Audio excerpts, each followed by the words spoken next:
Welcome to the people who are here first time.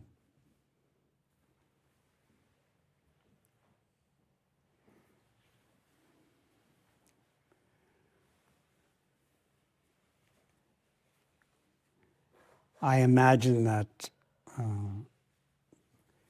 for each of you, there's a different constellation of causes and conditions that brought you here. And I wanted to tell you a little bit about what's been going on here for the last few years.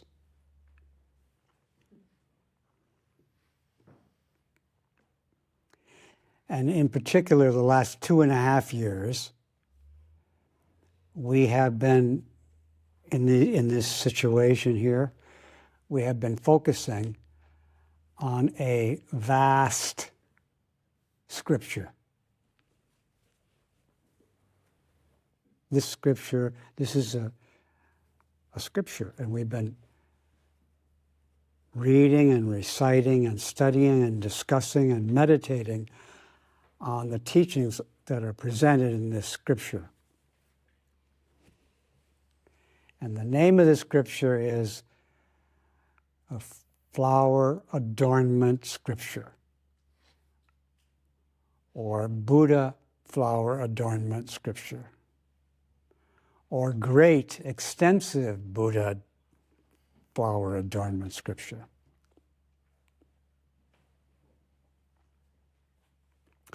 And there's a Sanskrit original, which is Mahavaipulya Buddha Avatamsaka Sutra. So sutra is a Sanskrit word. In Pali, it's sutta, and it's translated usually into English as scripture. Scripture. So we have been devoting our life energy to this scripture for 2.5 years. And we may continue, if all goes well, for another 7.5 years. I offered 10 years to study this.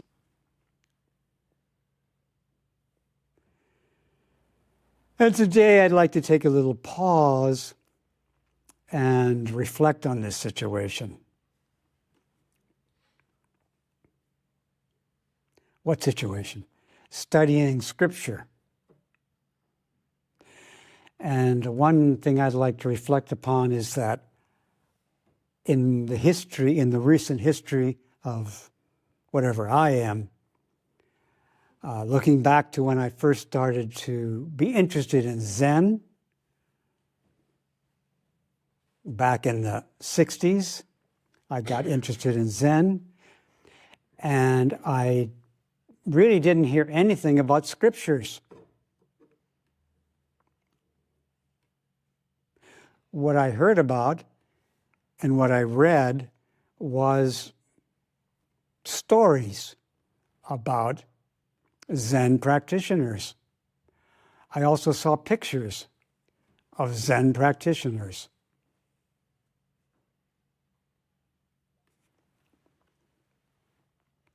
Oscar, there's a little kind of small black box that has hearing aids in it. Would you go get it?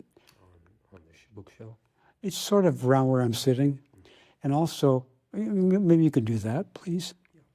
And could you go into that changing room up there and bring me the picture of the person sitting? Thank you. So again, I saw pictures of humans. I saw pictures of human Zen students or Zen teachers.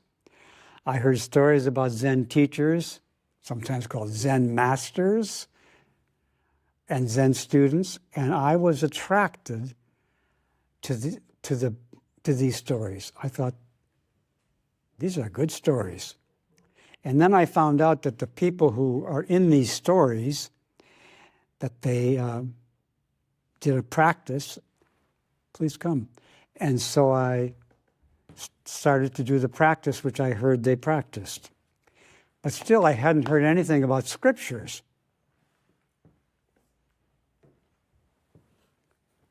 So my introduction to Buddhism was really mostly through Zen. I heard about the Buddha for a long time, but I wasn't attracted to Buddha. I mean, the pictures of Buddha, like there's a beautiful Buddha statue here. When I saw pictures of Buddhas and I saw statues of Buddhas in people's backyard, I didn't think, oh, that's for me. But when I saw pictures like this,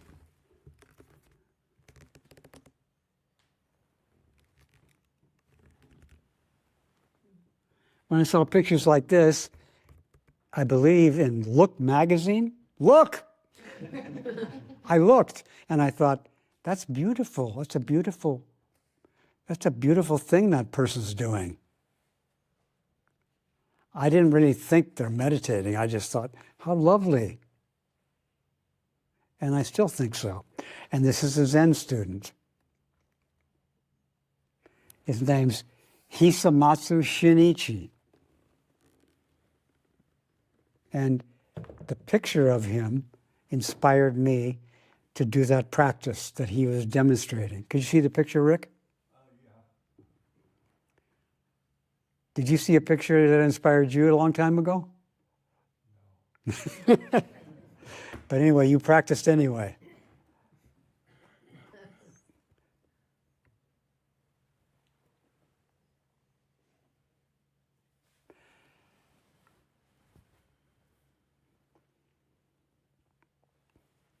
And then I started to practice, and I practiced with the San Francisco Zen Center, and then I started to find out about scriptures.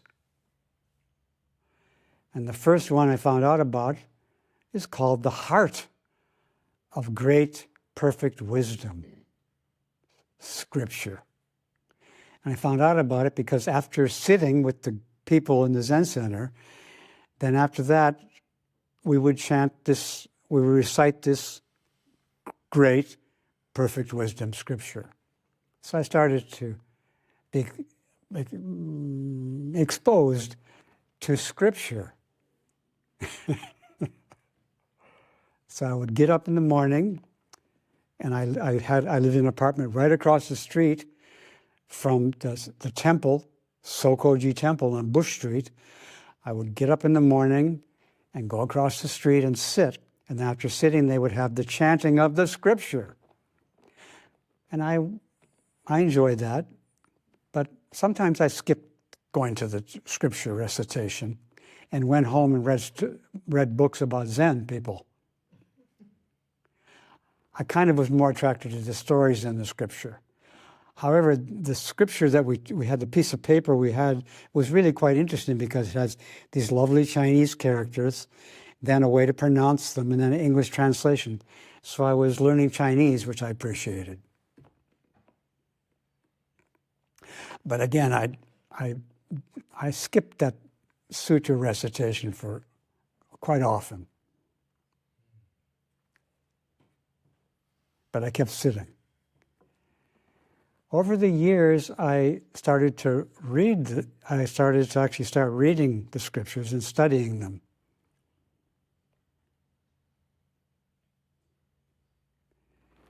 And then so I got into them, and I'm into them still.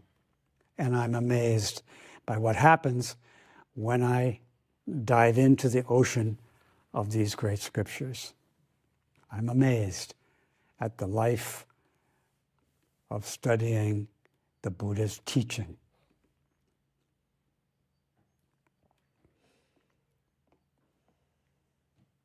But I just want to make clear again, I didn't start out with these scriptures, but now I'm like putting a lot of energy into the scriptures, in particular this huge scripture.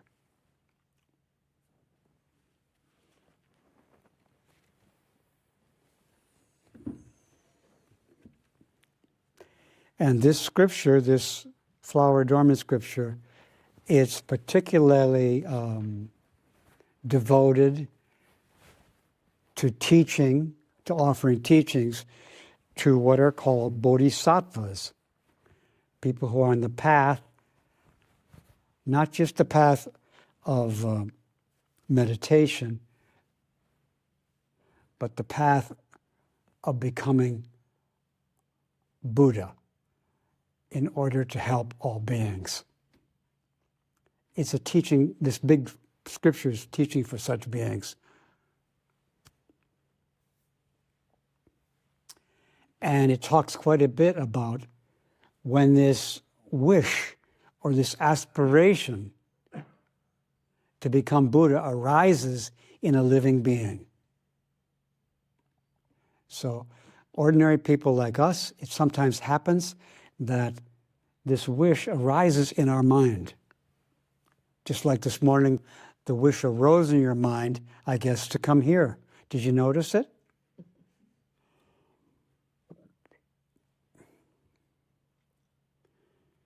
And now you're coming here, and I'm telling you this scripture is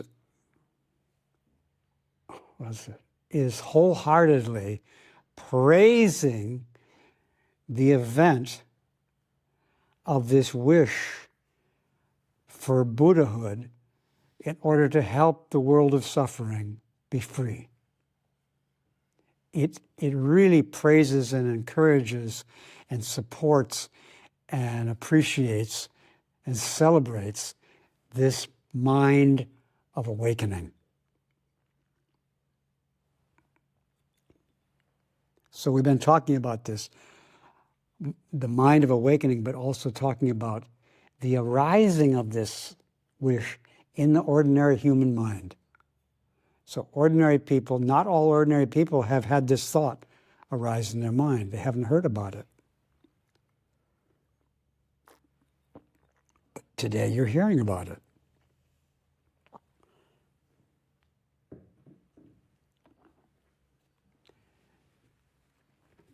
So today I'd like to talk a little bit about this thought. What thought? The thought of awakening, of Buddha's awakening, that thought arising, and how it relates to teachers and scriptures. So here's this thought, which is brought up in a scripture, but it can also be brought up in other venues. Anyway, this thought arises, and it arises in the midst of certain causes and conditions. And the sutra talks about some of the causes and conditions in which this thought arises.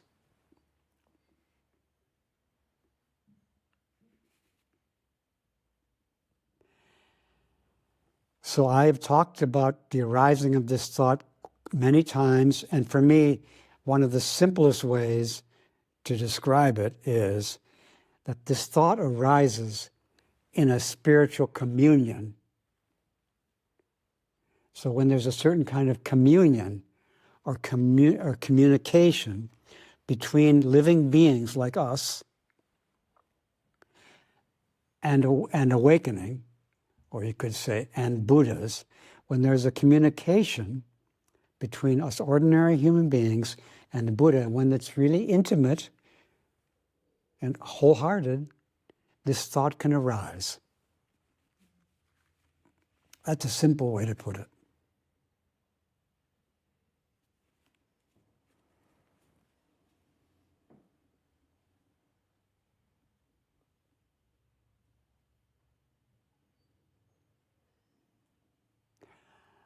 A more detailed way of talking about it is described in this scripture. So it's described in many places in the scripture, over the thousands of pages it's described. But in chapter 15, it starts out by talking about when this thought, when this aspiration, when this wish to become Buddha arises, what is it? The question is, what is it? And what it does then is it tells various situations in which this thought arises. And the situations, the first time this talks about 6 situations. And they're basically situations of seeing the Buddha, hearing the Buddha, listening to the Buddha, and seeing suffering beings and listening to them. So what's described is various situations where we're meeting very inspiring beings and we're meeting suffering beings. And in meeting suffering beings, this thought can arise. But the story I told you was not actually seeing suffering beings, but seeing inspiring beings. So the vision of inspiring beings attracted me to wish to become a Zen student. I didn't yet have the idea of Buddha, but I did want to be a Zen student because I saw inspiring examples of Zen students. But some people, when they see suffering beings, they aspire to become awake in order to help them. So these are different situations can give rise to this thought. In other words, different situations can describe the birth of a bodhisattva.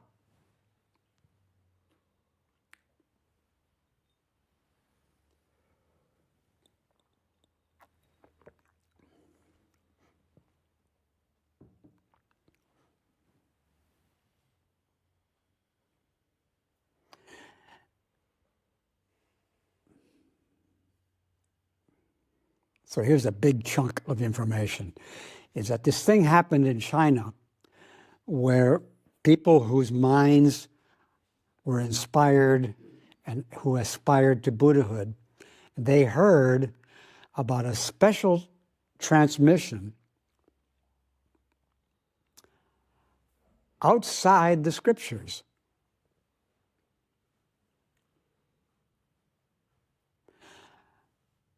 Outside the teachings. They heard about this. And that also encouraged them to practice Zen. Because this statement arose in so-called the Zen school.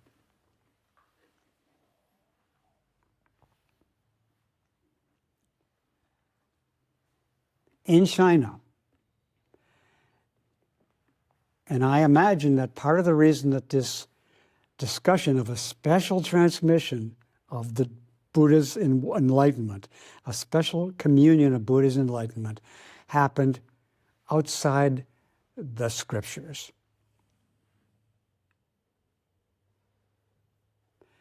And that led to some people disregarding the scriptures, even disparaging the scriptures, or disrespecting them because they heard about this wonderful transmission which didn't need the scriptures. That arose in China. And then we have this wonderful event of a Japanese student of Zen. He went to China and he heard about this teaching, and then he went home and he wrote some essays criticizing this teaching. A transmission of what? Of the mind of awakening outside the teaching, outside the scriptures. He heard about it, he went back to Japan and he wrote quite a few essays, but 2 of them particularly address this issue of we don't need the scriptures, we don't need the teaching, all we need is a special transmission. He criticized it. And he wrote 2 essays which really focused on it, and they both sound the same in Japanese. They both sound like this. Bukkyo.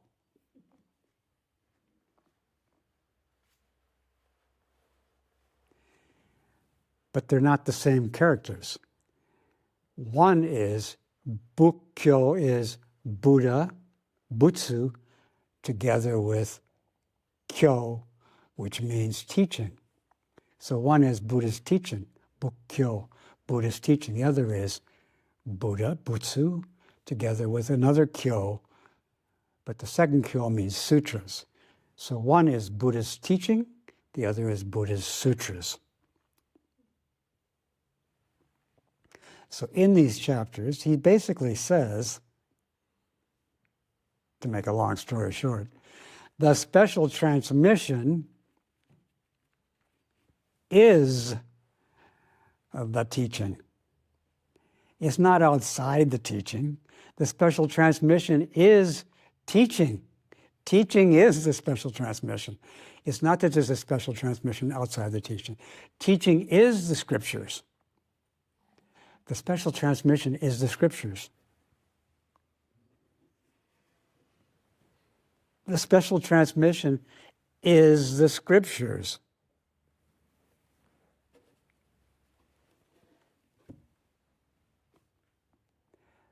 That's his criticism of that statement.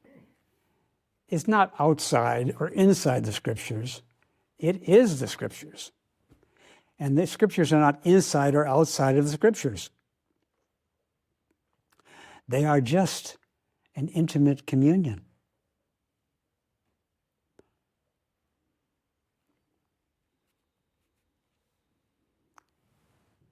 So in the essay, he says something like, of course, it's written in Japanese, but anyway, in English, he says something like, bringing forth the thought.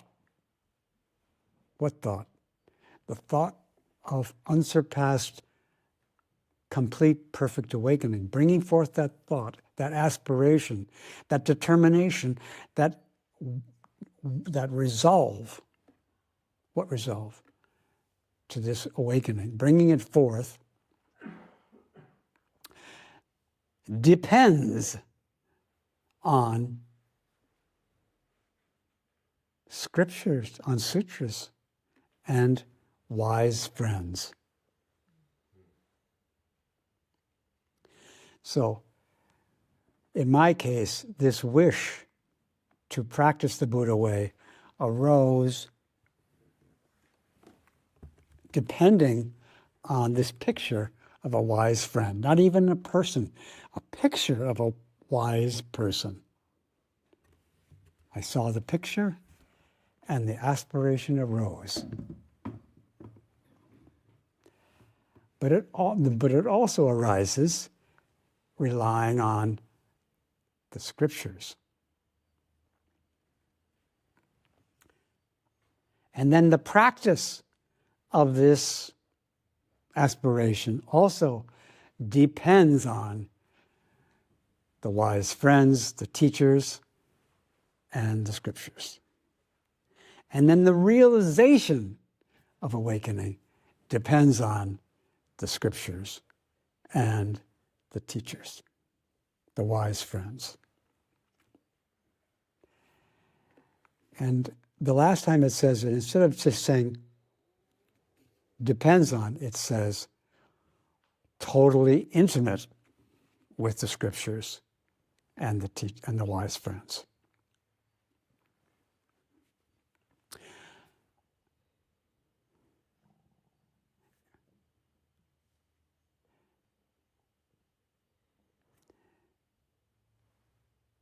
When we first meet the good friend or meet the scripture, the thought arises for a first time. There's a first time when this thought arises, when we meet scripture and or teacher.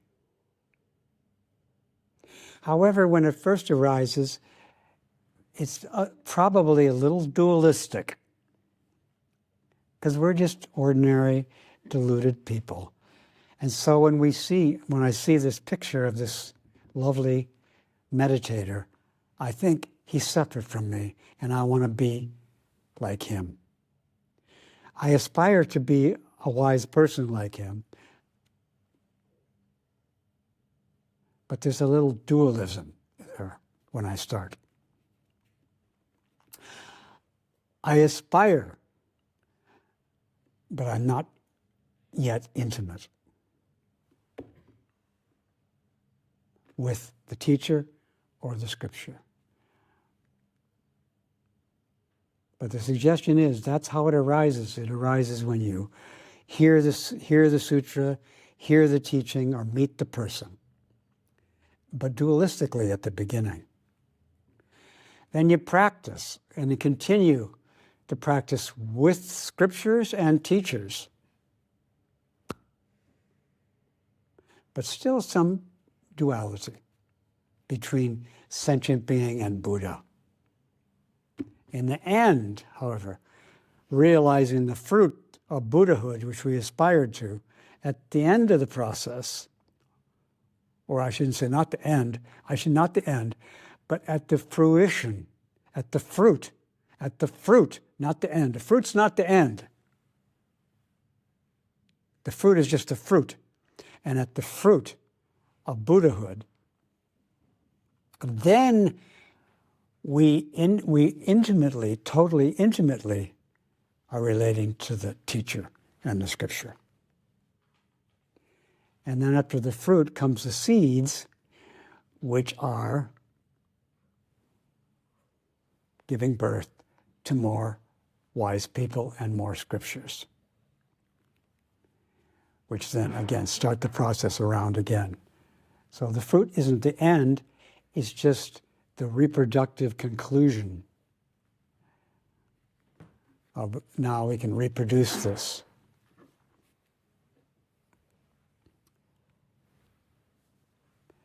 So this is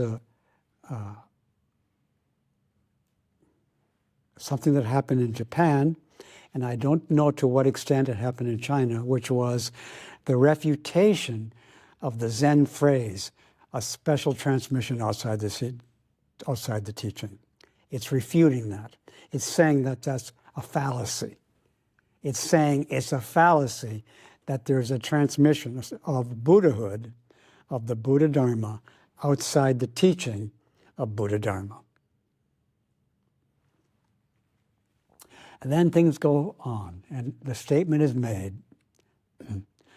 wise friends, good friends,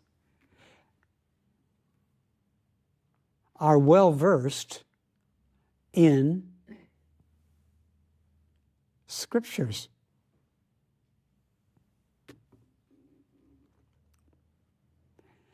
Back in India,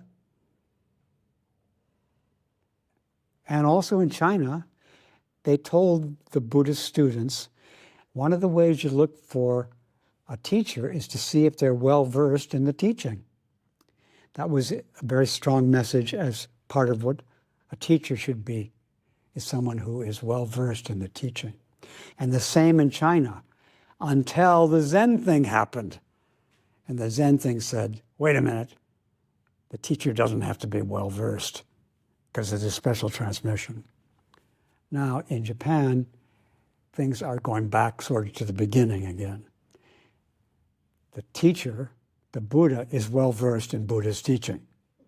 The Buddha is well-versed in Buddhist scriptures. But the successors of Buddha are well-versed in the scriptures. And then it says, well-versed means that they see the sutras as the land. So if you read the scriptures, good for you, I would say. Be careful, but good for you. And the statement here is, when you become well-versed in what? In the sutras, when you become well-versed, you will see them, you'll see the sutras as the land. Or you could turn it around, I would say. When you're well-versed in the sutras, you will see that they are the land, and you will see that the land is the sutras. When you're well versed in the sutras, when you look at the land, you say, this is a sutra. Later, we might have a work period here. Sorry, you're going to miss it. We're going to have a work period where you can go out and look at the land and see the sutra. But maybe you can't do it yet because maybe you're not well versed enough in the sutras. It's being suggested when you're well versed in the sutras, especially when you're well versed in this sutra. This sutra says that when you look at the land deeply, you will find a huge sutra. This sutra says when you take one atom and smash it open, you will discover an enormous scripture. A scripture that's as big as the whole universe. Where? In an atom. You can find, and in every particle of dust on the land, there are sutras. This is what it means, according to the sutra and according to Dogen, this is what it means to be well-versed in the sutras, that you see the land as the sutras, you see the sutras as the land. Then he goes on nicely. He says, they, the wise people, they see the sutras as bodies and minds. Their bodies and their minds, but they see the sutras as bodies. If I was well versed in the sutra, I would see these bodies as sutras. These bodies as great sutras. And the minds as great as the sutra. This is what it means to be well versed. And then he goes on and on and on. And I've skipped some of them, but just to say, they see the sutras as their father and mother.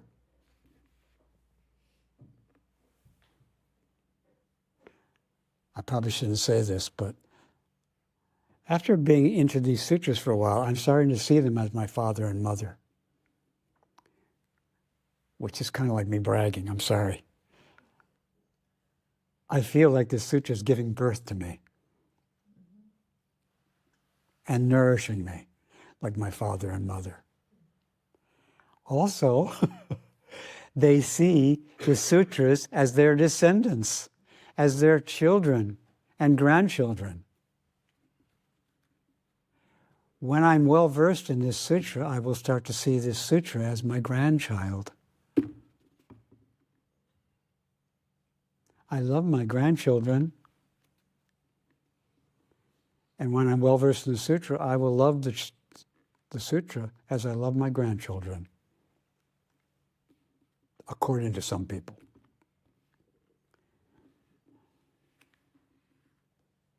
And in this way, we investigate the sutra. How do you investigate the sutra? Look at everything as a sutra.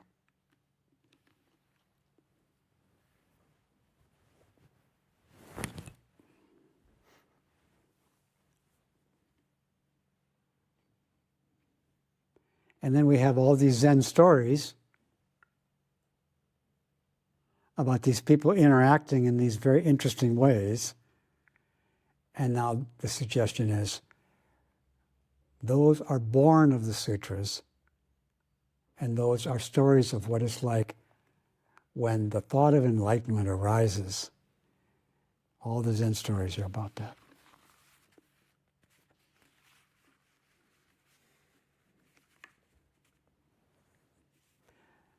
So the suggestion is that the sutras are the whole world in 10 directions. The sutras are the whole universe. Astrophysicists, of course, would have no problem with that because they are devoted to studying this astronomical, infinite universe. They are devoted to studying that, to learning from that. So back in ancient times, it has been said that the whole universe in 10 directions, in all directions, the universe is Scripture. There is no place that is not a Buddhist scripture. No place that is not the Buddhist teaching.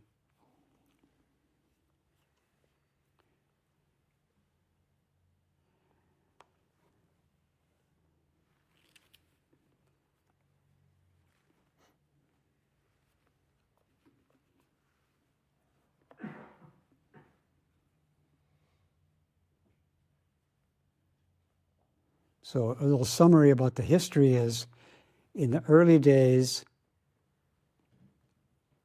of the Buddha Dharma, these scriptures were offered. The Buddha gave teachings, and the teachings were written down and became scriptures. But they were scriptures before they were written down, I'm suggesting. And in India, some people really respected the Buddha's teaching, really were devoted to the Buddha's teaching and the Buddhist scriptures.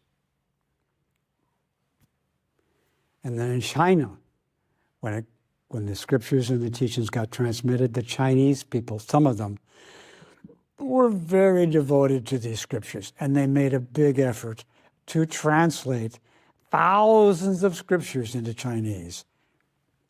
And the emperor and the government supported this tremendous effort to translate all this stuff from Sanskrit into Chinese.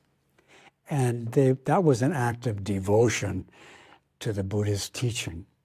The Chinese people were devoted to the Buddha and the Buddhist teaching. And then after they translated them, they were devoted to the Chinese translations. And then the Zen school came along, and some of the Zen people thought, I think these people are getting hung up on these sutras, so let's liberate them from the sutras. Wouldn't that be great? And so they tried, and they had some success. And then some people came from Japan and saw what was going on and went back to Japan and said, no, let's go back to the ordinary Buddhist life of being devoted to the Buddhist teaching. And I think that's where we are now. Where are we now? We're here, together. And what we're doing here is a scripture.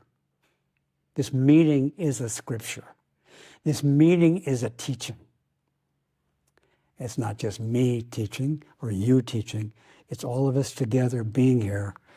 Our life together is a Buddhist sutra. And it might be helpful to read some essays about how that's so. So I brought them up today. But I'm just scratching the surface.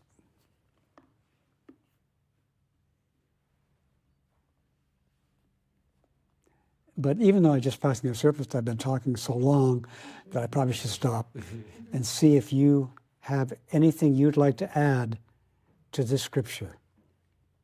Yes, and yes. So I can't remember exactly how you put this, but you said, so read the scriptures or the sutras, and then you said, be careful, and then you went on. And I just wondered what you meant by be Yeah, be careful. Be careful not to swallow them whole. You'll choke. Chew them. Be careful not to grasp them, because they're ungraspable. Because the sutra is ungraspable, they can be the whole universe. And because the whole universe is ungraspable, it can be a sutra. So be careful.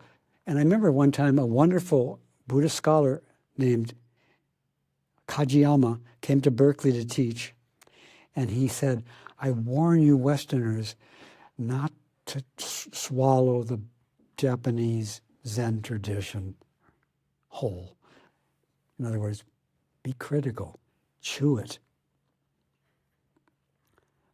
As you know, even brown rice, which is really pretty good for you, if you swallow it whole, it's not so good. You get indigestion if you swallow it whole. But if you chew it, it turns into Dharma.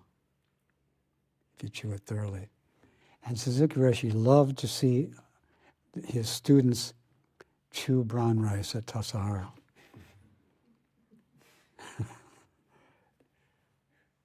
And I love to see people chewing the sutras too. I don't want you to swallow it whole. I don't want you to think I'm telling you to believe them. I'm just saying, here's a little banquet for you. And you can chew it if you want. I've been chewing it, and I'm going to. It seems like I'm going to continue.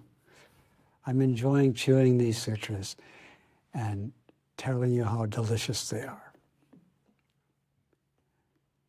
But sometimes when you're chewing something, it tastes bad. Maybe the brown rice has too much salt on it, or has become moldy. So maybe you should spit it out. Yes, yes, and yes. Yes?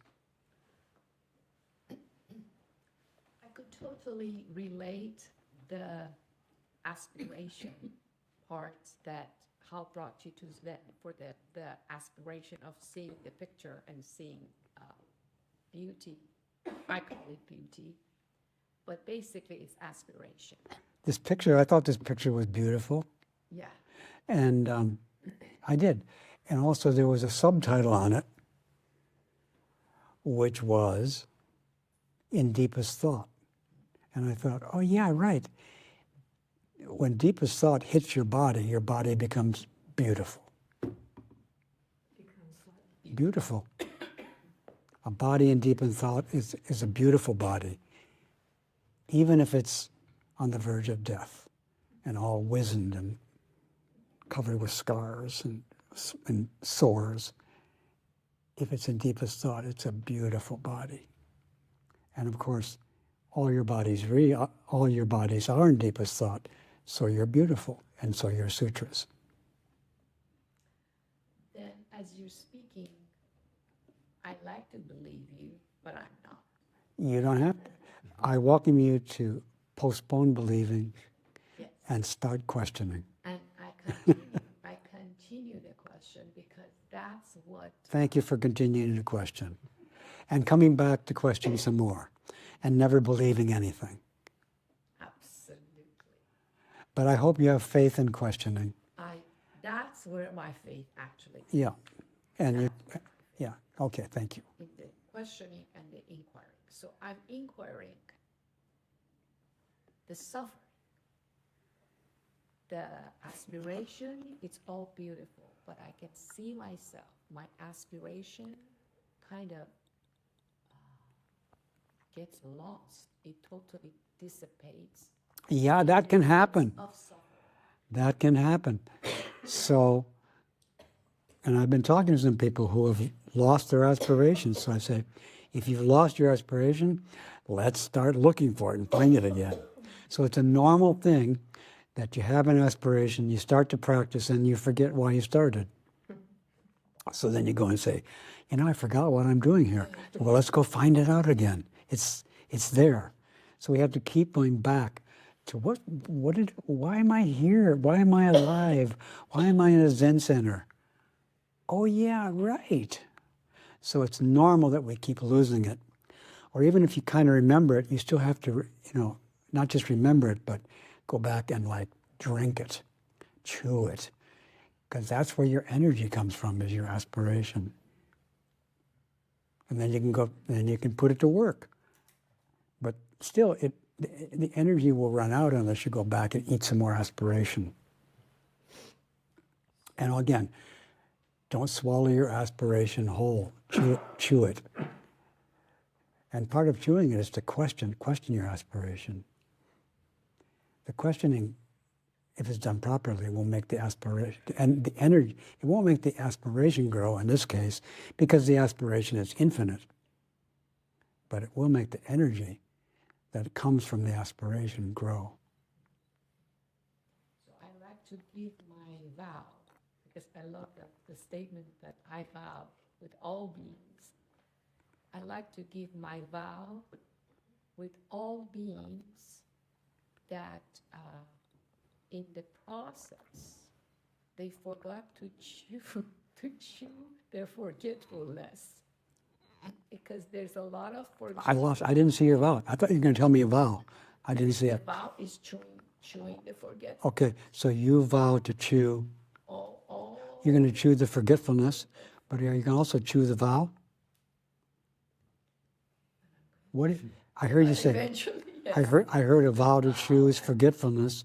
Are you going to also make a vow to chew the vow? That comes, but once, I think I can see that. Once you chew all the forgetfulness, Okay, then good. comes the vow, Okay. and then you chew the vow. Okay, Yes. great, All must be chewed. great. And then if you forget, chew the forgetfulness. And then you remember, oh yeah. Thank you. Yes.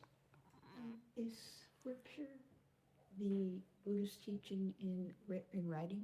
Is that what scripture is? I'm trying to get the difference between teaching and scripture. The Buddhist scripture can be seen as the land. But and as a head and as everything else, right? As a person, It can be seen as a book. is scripture. It can be seen as a word.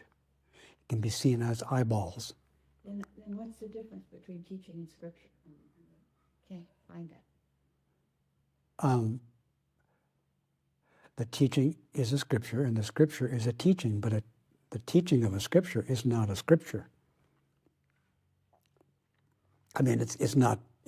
The teaching that comes from the scripture is not just the pages and the words on the page. The scripture, the page teaches something. The teaching is an extension or a pervading of the book, of the pages. So But the- being but the- written is part of what scripture means or not? Yeah, well, the land is part of the land covered with all the temples and all the libraries, all of that. The entire land is a scripture, and some of the scripture looks like a book. Sometimes the scripture looks like a book, but the book is also a teaching. The land is a teaching.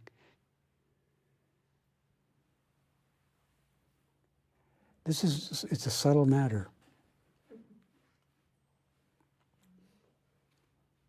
Maybe it doesn't need to be. But anyway, the Zen phrase is, the first part actually says, a special transmission outside the teaching.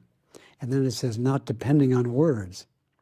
So this is a teaching that is in words that doesn't depend on words. So the scripture doesn't depend, this book here doesn't depend on this book. This book is the entire universe. And the entire universe is this book. The universe can take the form of a page of paper with writing on it. That's part of the universe. But not all the different parts of the universe say that the whole universe is the teaching. But this particular part of the universe is telling us that the whole universe is the teaching here. So this is not something to be grasped. You can't get a hold of this. Wise people do not try to, they first of all, they depend on the scriptures, but at the beginning when they first start, they might be somewhat grasping the scriptures. When they become mature in their study of the scriptures, they don't grasp them anymore because they're so intimate. There's nothing to grasp. However, we do have this book, and we have the rest of the universe. And the entire surface of the universe is a scripture. But the entire surface of this book is also a scripture. The surface of the page of the book is a scripture. So you have a scripture, and then the surface of the scripture is another scripture. Okay, so I'm going now to Linda and Charlie, and Linda, Charlie, and Linda. Yes, Linda? I I was having a kind of a however when you were talking, but as I'm listening, I'm seeing more what the way you're seeing it. I was feeling myself agreeing with the Zen people, feeling that when you talk about scripture, scripture is words often, and words tend to confine and be limited rather. And when you say awakening is the scripture, yes, when the scripture is awakening, the scripture can't quite reach it if it's words. Right? So how to, but the chewing, maybe it's the chewing that grinds it up and makes it.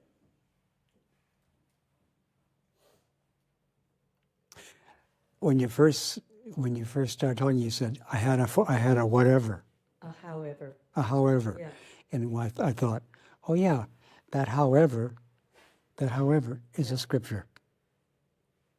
If you look at that however, you'll discover there's a huge scripture in that however. And you started to unfold that however when you talked. And that's the scripture that came out of the however, is your thinking about the however. Chewing. You're chewing.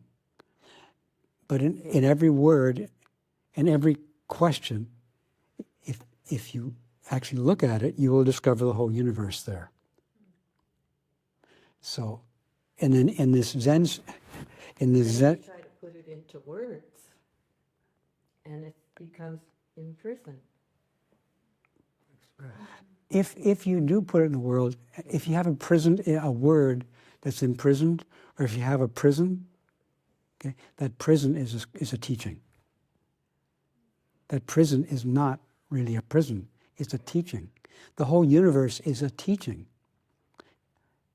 It's not to say there's no prisons, it's just saying the prisons are part of what is a sutra. You can't get away from this sutra by being imprisoned.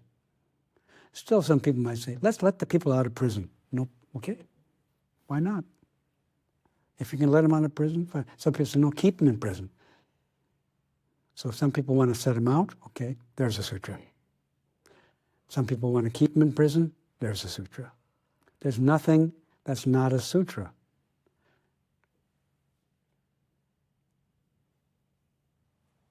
There's nothing that's not calling for compassion. There's nothing that's not calling for investigation. Investigating the sutras there's nothing you don't investigate, including however, or I like the Zen people. Investigate it. So I see, let's see, there was Charlie. Charlie was before Linda. He was way back. You couldn't see him, but he was way back there. Charlie? So I hear that there's a criticism of, maybe it's a criticism of just of trying to go with just the teaching outside the scriptures. And There also is a criticism to say that the transmission's outside the scriptures. okay. It's not outside. The transmission is unlimited. It's not outside or inside. There's a criticism of that. And my impression was, oh, okay, so Dogen's trying to get me to read the scriptures. Yeah. No, I don't put that on him. And also, I am not trying to get you to read the scriptures. But I do actually want you to understand that the whole universe is a scripture. I do want that for you. But I'm not trying to get you to read the Tamsaka Sutra. And I'm not trying to get you to read anything. But I do wish that you would wake up to that everything is teaching you. And say thank you. It feels like this topic, this wonderful conversation is sort of it's a nice little refresher. I'm like, hey, why are we reading this Yes, giant book? that's what I'm doing here. But it's not working. It's a great book. But wait a second. You say it's not working. Sounds like what you mean by working is to make you want to read the book. Yeah. That's not what's going on here. It's like some of us are reading the book, whether we like it or not. And I'm talking about how to understand what we're doing. Not to get you to do what somebody else is doing, but to help you understand what you're doing and what the other people who are reading the sutra are doing. What you're doing, without looking at this scripture, it's being suggested to you that what you're doing is studying a scripture. Everything you do all day long, you cannot, there's nothing in your life, there's no place or time that's not a scripture. And I wish for you to study everything deeply and realize then, oh yeah, but I'm not trying to get you to open this book. And I have told you over and over that when Suzuki Roshi was going to talk about the Lotus Sutra, I started to read it, but I stopped because I just felt no life in the study of it. And I didn't feel like he was trying to get me to read it. And when I stopped, I didn't feel like, I went again to my teacher.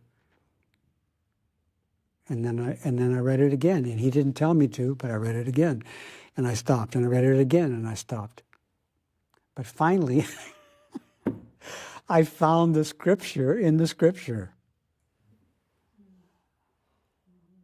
Finally, the scripture opened up and said, look what's here. But I had to chew on it for quite a while. But you don't have to chew it at all. You can discover the scripture without ever looking at the Lotus Sutra. You say finally, but also then something else might happen after that. Like you might also realize the emptiness of the scripture. Well, I say, yeah, actually when you first discover the scripture, you might think, again, like I said before, when the people who are well-versed in the scriptures, the wise people, when they first study the scripture, there's some duality in it. But as they become more mature, they realize that the sutra is ungraspable. But they maybe think it's this, like it's a page, and then gradually they realize there's no beginning or end to it. It doesn't say the wise people read the scriptures. It doesn't say that, although it doesn't say they don't. It says the wise people are well-versed in the scriptures. What does it mean to be well-versed in the scriptures? It's to see them as the land. It's to see them as your mother and your father. But you don't have to open this book up to discover that in this book is your mother and father. Because your mother and father are in this book, and they're in this stick. But you have to study the book and the stick to find your mother and father. That's and we're also not saying you should be a wise person, just telling you what wise people do. They're well-versed in the sutra, which means they see the whole world in everything. That's what being well-versed in the sutra means. Yes. Thank you. Well, the use of the word scripture for sutra has been causing problems as a translation because it literally means a written work. That's No, what scripture does not mean necessarily. Yeah, sutra doesn't mean that, but scripture means that. So let me finish my sentence. No, the word sutra and the word scripture are etymologically related. Sutra, as you know, means thread. Thread, yeah. But also, surgery means thread. Well, I don't want to really. Well, you're the one who's bringing up the words. And the Chinese word and the Sanskrit word for sutra mean a thread. Well, I'm not going to belabor this because I want to conclude with something really nice. But thread in English is a very wonderful metaphor of something that's woven together. Yeah, And in most usage that I've ever heard, scripture definitely means something written in words and printed. right, it means that, but I'm just etymologically, sutra means thread, Yeah. as in suture. And suture is used to put things together. And the thread is to put the pages of the sutra together. It's not the pages. Etymologically, it's what runs through the pages. That's the sutra, not the pages, but what runs through them. Yeah. And Chinese is the same. It's what run through them. I would like to retain the word sutra in English, like we've now picked up Dharma as an English word. Sutra, I'm just saying sutra will help us more than the English word scripture. But I honestly don't want to argue with you about that. Yeah, We have a lot of time, so- no. Well, but you can go ahead and wish, but the word scripture is going to happen in this situation. This is the pleasure. But the word sutra is also going to happen. So we have Sanskrit sutra and English scripture, and trying to eliminate either one's not probably going to happen. But if you have both, you're going to have problems. So because you'll have problems if you have both, someone might want to get rid of one of them. I feel misunderstood. However, let me just give you the gift that I wanted to give you. Okay. All right. And everybody. There's a line in Shakespeare, very nice, more than nice. And, a duke gets thrown out of his kingdom by his bad brother. And the duke and his loyal people that are still with him, they're out in the forest. They have to live in the forest. And he's really good. He's got a lot of wisdom, and he gets happy there. And he gives this line, and this our world, I think its world might be something, this our world exempt from public haunt, finds tongues in trees, books in the running brooks, sermons in stones, and good in everything. Yeah, that's what I just read from here. Yeah, Not as beautiful, maybe, yeah. but those who are well versed in sutras, they see that. Yeah. They see the sutra, and they see the sutra in the woods.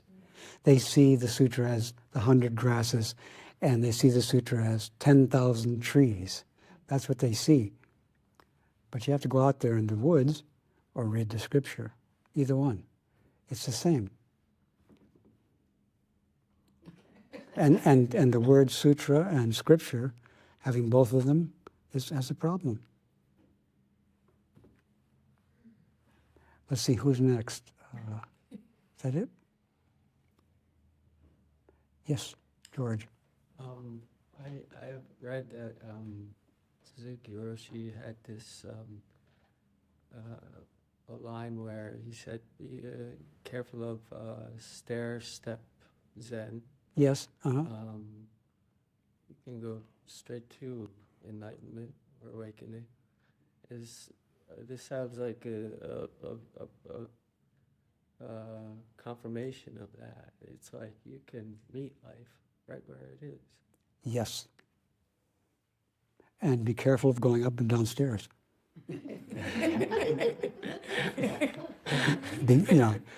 Each step, just like really carefully step. Otherwise, you might fall down. Or you might get too high and fall down. Yeah. Usually what goes up comes down. So let's be careful of the steps, but each step is the whole universe. Each step is a sutra.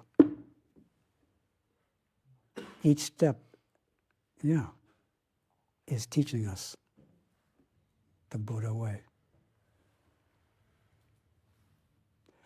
According to the scripture. Yes. I would like to participate in reading the sutra. Yes. How can I do that? There actually are some groups that are doing that. You can join the groups. You're welcome to join. I would like to do that. You're joining? Are you in this group? I am. Yeah. So you can, Yeah, I was going to make an announcement Yeah. at the end of lunch. yeah. Okay, so There are a number of groups that are reading the scripture at different times of day because some of them are in Europe, some of them are on the East Coast, and some of them are on West Coast. So depending on the time zone, you might find one that works for you. Great. But there's several that are reading this sutra, and also some are reading the Lotus Sutra. Yes. I say, there's some flyers in the room there from Karen Mueller, who has a group the first Wednesday of afternoon of each month. And she asked that we know that they're there and be aware of that reading together. Yeah. Yeah, it's called Reading the Sutra Together. Yeah. So that's happening. Yes, Leslie. There's, I'm going to misquote it, I don't remember exactly. Dogen talking about not understanding words and phrases. And then 1, 2, 3, 4, 5. That's what we're talking about. Would you say it again louder? When he talks about not understanding words and phrases and not phrasing it correctly. He doesn't say not understanding, he said not dependent on words and phrases. Not dependent. So again, that statement had certain drawbacks. I think the statement was offered to free people from words, to let the people out of prison of words. That's, I think, what the intention was. But it led to them trying to eliminate, not use words. So then Dogen heard that teaching of don't depend on words and phrases, and he went back to Japan and he said, the only way to understand the special transmission is with words and phrases. You have to use words and phrases to realize what's beyond words and phrases. Freedom from words and phrases. The only way to realize freedom from words and phrases is with words and phrases. And then what are the words and phrases? Well, they're the whole universe. Is that what 6, 7, 8, 9, 10 is? What? I don't know if it's 6, 7. Talk about 1, 2, 3, 4, 5. And then there's 6, 7, 8, 9. I don't know what you're referring to. 1, 2, 3, 4, 5. Yeah, I think it was somewhere in Anyway, there's a lot of numbers in this book. And each number is an opportunity to realize the way right there. So be careful, though, because if you do it here, then you see if there's another one, you might say, no, I'm not going to go there. So you get stuck in this one where you realized the way. I don't want another one. So the talk today is about some orientation about what it's like to study, to become well-versed, to study scriptures. That's what I'm trying to explore with you. And you don't need to open this book ever. But if you want to,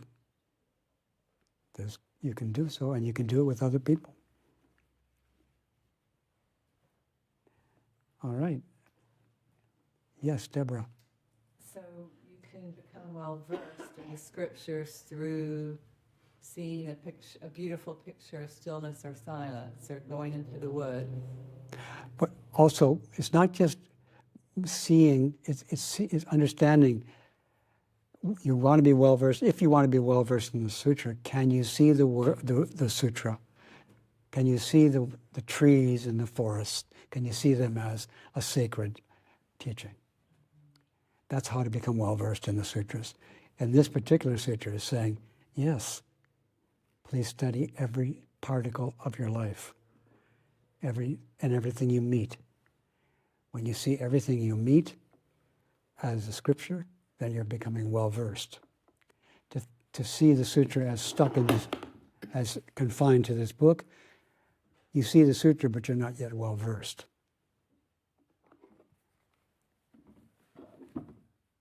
And so for some people, it's easier to become well-versed by going out in the forest and seeing if you can see what's going on there.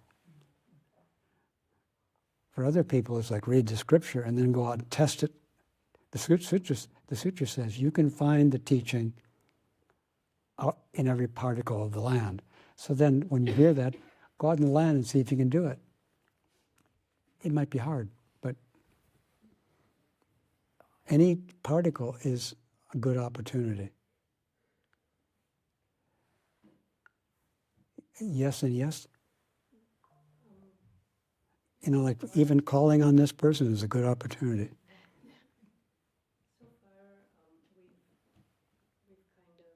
Can you talk louder?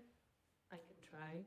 It feels pretty loud in here, but it may be just that I'm back here. But it seems like we're referencing traditionally inspirational things, but I'm hearing you say that the whole universe is a sutra. So like rage bait and anger and Yeah. war, they are all scriptures as well.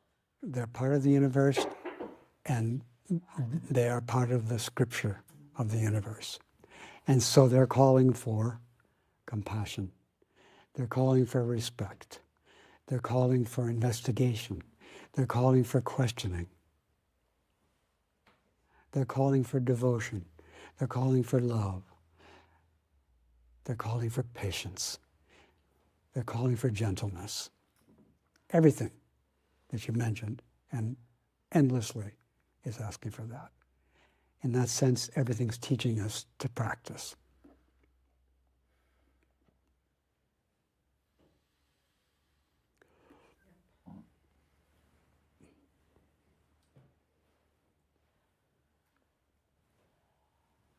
Might I add one last thing? Yes. Last thing for me. I wouldn't have read this particular scripture under other circumstances, but I like it now because you love it so much and you're so powerfully connected to it that I like to do it with you and with this community. That's the reason, and it's a great activity. Yeah. That's why I'm doing it. And I really appreciate that you consider loving what you see me loving. I've seen some people love some people, and I think, wow, I'd like to learn that. I mean, because the people may be like really mean, you know, like the mother of gangsters. She loves her little boy who's really just so terrible. How can you love that? But she can love this person who's being cruel to other people. Yeah, I want to learn that. I think somebody said, it's a secret. If the students love the teacher, they'll start to love what the teacher loves. So that's fine. But I'm not trying to get you to love it, but I'm happy to hear that you're joining this love fest. Deshimaru used to smoke, and I saw that his students were all smoking. Yeah, and Chogyam Trungpa, he drank. I don't know if he smoked, but he drank quite a bit, and his students tried it. And then after he passed away, some of his students told me, you know, the only person it seemed to work for was him. The drinking didn't work for the rest of us. So I don't know if it's any of you know, but I don't think they're drinking anymore very much. I mean, I know some of them and they don't drink. But they tried it and they found out it didn't work. But maybe it worked for the teacher. But there is this thing about example. And so,